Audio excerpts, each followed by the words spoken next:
Sinabi mo may ulap, may usok. Dito, daan ng dagat, may apoy. Ito ay daan ng apoy, may usok. Ito ang daan na malaki at medyo ang daan ng makipot, ang daan sa maluwag at daan medyo makipot, magliwanag ng apoy, ng liwanag. Dito ang daan ng paraiso ng Diyos. Maliit lang ang daan ng pintuan. Puso dinilagay ito, ang mesa ito. Ito sa gitnang dagat-dagatan apoy. Dito ang apoy. Yan ang apoy, dagat-dagatan. Then dito ang lahat, ang mga masasama at naninira dito sa dagat-dagatan ng apoy. Ito ang daan ng selyo ito. Binigyan na ito sa ito ang selyo, ang daanan ng patungo paraiso ng Diyos. Puso ito binabili sa akin para malaman ano ba, bakit ganito? Bakit parang may dagat, may papasok na ang December na ngayon. Kailangan pagbago na habang may panahon pa dito tayo sa lupa. Ang pag-ibig ng Diyos, sabi ng Ama, pagpasok ito, huwag kayong magpadaan. Huwag niyo isipin nung anuman ang bagay pakakasaya sa inyo. Hindi niyo alam. Pagpasok yun, alisin niyo na yung ugali niyo hindi maganda. Kung sino man nanonood hindi maganda, pasok natin na maganda na para masaya na ang lahat ng bawat isa sa atin. Amen. Dahil ang pag-ibig ng Diyos ay walang walang hangganan at walang katapusan. Ang kasamaan ay so, ang parusa, ang sabi ng Diyos, iligtas niyo ang iyong kaluluwa. Sabi sa mga sa Amerikano, iligtas niyo ang iyong espiritu. Dahil ang espiritu mo, pagsamantala lang dito sa lupa, nagkatawan ng tao at binigay para ikaw ay magbago. Dahil papasok tayo daan ng patungo sa Kanya, daan sa impyerno. Ikaw ang magsusolusyon, ikaw rin ang magliligtas sa sarili mo, hindi ang Diyos. Ang Diyos, tanggapin ka lang niya kung ikaw ay tunay naglingkod sa Kanya sa pangalan ni Jesus Christ. Amen. Puro ito ang kailangan natin, magbalik loob tayo. Huwag niyo sayangin. Ang Diyos malungkot dahil sa ugali natin. Tandaan ninyo, sinabi ng Ama, inulit sa akin ngayon, tandaan ninyo, kung naninira ka, wala kang pupuntan, lalo ka, hindi masaya ang buhay mo, malungkot dahil walang kasayahan sa iyo, kung hindi kapahamakan lang ang iyong mga gawa. Dahil nandyan na lahat, ang salot darating sa iyo dahil isa kang, alam mo yun na, isa kang maligtas ang buhay ninyo. Sa pangalan ni Jesus. Amen. Dahil dalawang dito, kung si Jesus, Jesus Christ, Jesus, isa siya. Isa, kanya-kanya ang kanyang pangalan, isa ang Diyos. Nun, yung kasasabi po. dyan, parang alam kong, para tinitignan mo ako dito dahil gusto mong salita, di go, Nakikinig po ako. kinig sige. Hindi, sa aral niyo po matungkol sa kaligtasan at sa daan ng kapahamakan naman na pinaliwanag niyo sa lamisa. Kumbaga, kung isiping mabuti, yung linya ng kapahamakan, napakalawak po niya na. Kaya sabi nga, kung tayo sa buhay natin, tayo ang pipili kung saan natin gustong dumaan. Doon ba tayo sa malawak na kalsada? Sa malawak kalsada, marami makakasama. Sabi. Pero sa makipot na daan, sabi sa kasulatan, iilan lamang ang makakatagpo nito. Sabi niya, pati ang mga mailap na hayop, sabi nila, hindi nila ito makita. Kaya naisip parating sa atin ni Ama ng mensahe niya, na tabang tayo dito sa mundo, magsumikap tayo na maligtas. Kahit anong hirap ng buhay na pagdaanan natin, kahit maraming pag-uusig na pinagdaanan natin, panghawakan natin yung pananampalataya natin sa Diyos upang hindi tayo mapahamak. Kasi yung buhay natin ngayon, nangyayari ng lahat ng nasa propesiya eh. Kung naniniwala tayo sa Diyos, kailangan panghawakan natin yung paniniwala natin, doon lang tayo sa tuwid na daan patungo sa Kanya. Huwag tayong lilingon-lingon. Dahil kapag tinitignan natin ang paligid natin, yung palang ginagampanan natin, baka mamaya bigla tayong may hiwalay eh. Mawala tayo sa misyon. O di kaya mawala yung kaligtasan na pinagsusumikapan natin na makamit. Bilang mananampalataya, bawat isa sa atin, ilang taon na ba tayong naglilingkod sa Diyos? Di ba? Anong gusto natin? Maligtas tayo. Yeah? Bilang isang mananampalataya, kumbaga, panghawakan natin yun na, Lord, kahit anong mangyari, wag mo kaming bibitawan. Maakay mo kami patungo sa iyong kaharian. Kumbaga ganun tayo na wag nating hayaan na masira ng iba yung paniniwala natin. Wag tayong basta-basta maniwala, pahikayat sa mga tao na, dito ka, maganda rito. Hakay-hakayan tayo mamaya.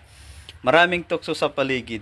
Yung pinangahawakan pala nating kaligtasan, mawawala na tayo dahil naging mali na yung ating paniniwala. Kumbaga, panghawakan natin yung paniniwala at pananampalataya natin sa Kanya at pagtibayin. Upang sa ganon mga pagsubok sa buhay, mas madali po nating mapagtagumpayan. Bakit? Dahil malakas po yung pananalig at pananampalataya at paniniwala natin sa Kanya. Pag-isahin natin yung kumbaga sa ating sarili para maging matatag tayo. Para hindi mawala yung kaligtasan na pinanghahawakan natin. Yun lamang po at maraming salamat. Maraming salamat. Di ba masaya ang sabi ng Diyos sa atin, anak, kung saan ka nagsimula, doon ka lang, huwag kang umalis. Huwag mo pakinggan ang magandang salita nang sabi nila ay sila ay ligtas. Kahit minsan hindi ko sinabi, hindi pa akong harap sa kanila kahit isa sa kanila, hindi ko naman sinabi ligtas siya. Ang tunay na ligtas na siyang tao, ang gawain niya na hindi masama, ituwid niya ang kanyang gawa, ang mabuti lang. Hindi palipat-lipat ng reliyon. Dahil isa rin ng Diyos tagaligtas natin, si Jesus pa rin ang dala natin. Isipin mo, ang baguhin mo yung ugali mo. Dahil mali ang gawa mo, hindi ka maliligtas dyan kung hindi kayo ay magbago. Magbago kayo, ugali nyo, huwag kayo lumipat. Dahil ang Diyos, patutungo sa lahat ng reliyon ang Diyos. Lahat yan pupuntahan ng Diyos. Huwag mo kang lumipat dahil iisa lang ang Diyos tagaligtas natin. Amen. Amen. Iisa lang. Punta ka, Katoliko ka, lilipat ka sa kabila. Sino bang lilipatan mo? Hindi ang Diyos ang lilipatan mo, kung hindi yung kasamahan mo. Yung aral doon, yung aral dito, iisa, pag-ibig ang dala. Bakit ka lumipat? Anong dahilan? Baka marami kang utang doon sa mga kasamahan mo, sa kapatiran mo. Lilipat ka doon dahil ligtas ka na. Dahil doon ay si Jesus. Dito, pinanggalingan si Jesus pa rin. Si Jesus Christ ka nagsimula, Jesus ka pa rin patutungo dahil samahan mo lang ang lilipatan mo. Hindi ang Diyos. Ang Diyos, kahit saan ka patutungo, siya rin ang tunay tagaligtas sa atin. Amen? Huwag natin isipin kahit magandang salita kung ano man ang bagay at gusto. Kakain kanila, tutunin kanila, iligtas kayo. Walang magliligtas kung hindi iyong gawa mabuti. Sarili mo ang magliligtas sa iyo. Hindi lipat ng lipat. Isa rin ang Diyos. Isa si Jesus Christ. Isang tagaligtas. Hindi kailangan kayong lumipat. Pagbago kayo, ang ugali hindi maganda, ibaguhin niyo ang ugali ninyo dahil lahat ng bagay ng kagustuhan ng Diyos, pag-ibig ang dala ninyo. Bawal isa. Dahil hindi niyo sasabihin, ay, pupunta ako sa kabila, pupunta ako dahil doon totoo. Walang katotohanan. Dahil ngayon pa lang, sabi ng Diyos, tinakwil mo na ang pinanggalingan mo. Yung punta ka sa pinanggalingan, yan ba? Diyan ka ba bininyagan? Diyan ka ba ay kailan lang pala ay natutunan ka ng na ang salita nila ay maganda. Iisa ang salita ng Diyos. Pag-ibig, kailangan huwag kayo magbago kung sino kayo, kung saan kayo, doon lang kayo. Baguhin nyo lang ang ugali nyo. Dala nyo lang pag-ibig. Ang Diyos ay sa inyo. Dahil ang Diyos, lahat kayo, sista sa pangalan niya ang daladala ninyo. Dadalawin kayo ng Diyos. Ang Diyos ay pag-ibig. Iisa. Pagmahalan kayo tulad ng gumahal ng Diyos sa inyo. Dahil sabi ng Diyos, mga anak, kahit sino ka, kahit anong lahi ka, sa pangalan ko ang dala mo, ako ay nasa inyo. Hindi ko kailangan palipat-lipat kayo dahil nakita kita dito sa lugar mo. Ngayon pumunta ka sa kabilang, nagdoon ka na ng ibang religion. Ngayon napunta ka doon, nandito ka naman. Sino ba ang naghahanap ka ng kaligtasan mo? Hindi ba? Ako pa rin yan. Bakit? Kung mahalin mo yung simula mo, kung pinanggalingan mo, doon ka, doon ako sa inyo. Amen. Yun ang salita ng Diyos. Pag-ibig ang kailangan ang magwawagi mamaya. Dahil ang pag-ibig ang tunay ng kaligtasan ng lahat. Amen? Amen. Wow! Si Jesus Christ ay the best. Ng the best ay the best. Dahil wala nang iba ang tunay tagaligtas sa atin, kundi si Jesus. Nagpapakita na siya sa ulap. Nagpapakita na siya. Ano pa ang kailangan natin? Ano ba ang katibayan ang totoo? Uulitin ko sa inyo. Huwag na kayong magsira para hindi na rin masira ang buhay ninyo. Pag-ibig ng Diyos, akala ninyo naging nakalamang kayo, naninira kayo. Hindi kayo nakalamang. Lalong maghihirap kayo dahil sa gawa ninyo, baka yung siniraan nyo at sinumpa kayo, malas ninyo.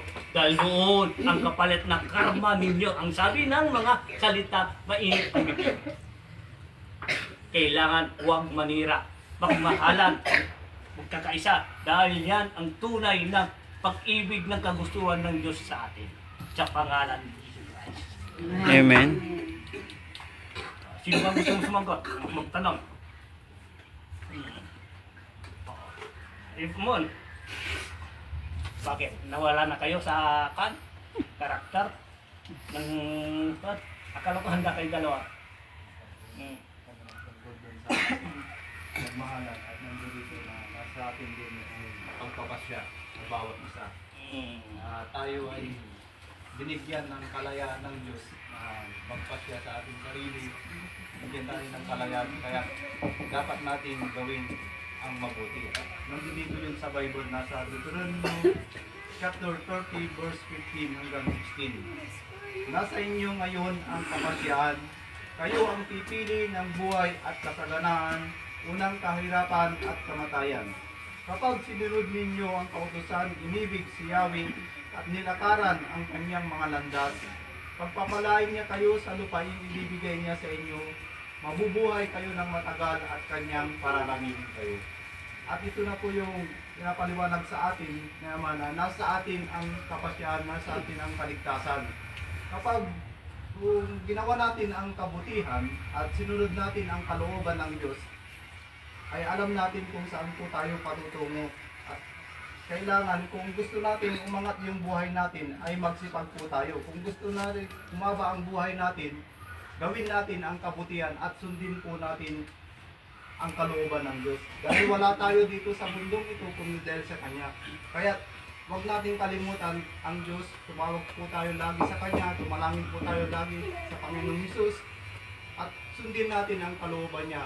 Iiral po natin yung pag-ibig at alisin na natin yung mga hindi magandang asal na ipinapaliwanag sa atin ni Ama na huwag po tayong manira. At iiral na natin yung pag-ibig upang ang Diyos ay nasa atin lahat. Yun lamang po. Maraming salamat. Dito, Yan yes po, mas tungkol din po sa sinabi nyo kanina, ma. Tungkol sa Panginoong Isukristo at paniniwala natin. Siya tutusin naman talaga. Panginoong Isukristo nung dumating siya dito sa lupa, linigtas niya lahat ng mga taong naniniwala sa Kanya, hindi lamang sa isang relihiyon. Na minsan ang akala ng bawat isa na ay dito yung tunay na kaligtasan, nandito si Kristo. Nung dumating si Jesus Christ dito sa mundo naman, titignan niyo sa kasulatan, nangaral siya sa lahat ng relihiyon. Maging sa iba't ibang paniniwala, nangaral siya dun. Dapat sana ang kaligtasan sa Hudyo lamang. Pero dumating din sa mga iba't ibang bansa, iba't ibang relihiyon yung kaligtasan. Tulad ng isang sermon niya noon sa Bubon, na nagigib, sabi niya, babae, pwede ba akong makinom? Sabi naman nung babae, ba't ka makakainom sa akin? Isa kang Hudyo, samantalang ako'y Samaritana. Samantalang sabi niya ron, ang mga Hudyo hindi nakikiusap. Sabi niya sa mga Samaritana. Ngunit sabi naman ni Jesus Christ, kung kilala mo kung sino yung humihingi sa'yo, sabi niya, baka ikaw yung hihingi. Sabi niya. Tapos sabi nung babae, di ba itong tubig na to, sabi niya, bukal na ito yung inuman noon. Igiban pa ng aming ninuno. Sabi niya, ba't ka uminom ngayon? Ba't ka humihingi sa akin ngayon? Sabi ni Jesus Christ, di ba? Ako yung magbibigay ng tubig. Sabi niya, kung hingi ka sa akin, bibigyan kita ng tubig na walang hanggan. Sabi niya na kailan hindi ka na mauhaw kung nainom mo ito. So, ibig sabihin, nang dahil sa paniniwala ng isang babae, dumating sa kanila yung kaligtasan. Na kahit siya ay Samaritana. Ganun din yung buhay natin ngayon. Kung nasaan tayo, doon na tayo. Dahil sapagkat ang Diyos, siya ay darating kung nasaan man tayo. Tulad ng Samaritana, di ba? Hindi siya naging Hudyo. Samaritana siya. Pero dumating yung kaligtasan niya. Bakit? Nanalig siya sa Diyos, nagtiwala siya kung sino yung kaharap niya. Kung sino yung sinasamba niya. Ganon tayo sa ating buhay. Kumbaga, kung saan tayo, doon tayo manatili tayong tapat sa Diyos. Para kung dumating si Jesus Christ sa atin, tulad ng isang Samaritana na yun, yung kaligtasan, makakamit natin. Dahil makikilala natin kung sino yung tunay nating tagapagligtas. Yun lamang po. Marami pong salamat. Sige. Ito po yung sinabi ko ni Domon. Ang yung sa lahat tayo ay binigyan ng kalayaan ng Diyos at pagpapasya at kung ano tayo noon hanggang ngayon na gawain natin ay mabuti, ay tuloy-tuloy pa rin po natin gawin yung kabutihan. Huwag tayong magbago. At nandito sa Pahayag chapter 2 verse 5, alalahanin mo ang dati mong kalagayan, pagsisihan mo at talikdan ang iyong masasamang gawa at gawin mong muli ang mga ginawa mo noong una. Kapag hindi nagsisi, paririyan at alisin ko sa kinalalagyan ang iyong ilawan. At ito na po yun na dapat po tayo, kung ano man yung mga gawain natin na hindi maganda, ay alisin na natin. At kung ano man yung gawain natin na mabuti, ay tuloy-tuloy pa rin natin pagpatuloy ang gawain mabuti. Upang ang Diyos ay nasa atin palagi. At kailangan natin sundin ang kalooban ng Diyos.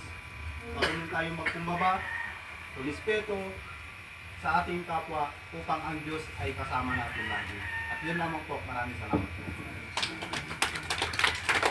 Maraming bagay at kailangan natin malalaman sa buhay natin. At nandito tayo sa mundo. Diba? Laging tandaan ninyo, lagi ko sinasabi sa inyo, tayo pagsamantala lamang dito sa mundo.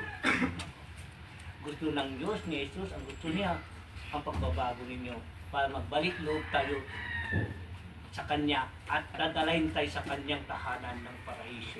Dahil gusto ng Diyos at iipunin tayong lahat kung pwede, walang maiiwan. Ang gusto ng Diyos, ayusin ang dapat ayusin. Pakinggan natin ang hanggang hiling niya sa atin, tayo ang magpasya. Kung gusto niyo magbago, ang Diyos ay nasa inyo. Amen. Kung gusto niyo di magbago, nasa inyo na ang pasya. Dahil ayaw mo sa Kanya.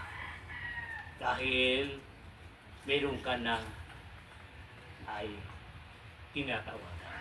Kung sa lahat sa pangalan ni Jesus, dakila ang mga tagaligtas natin, walang iba.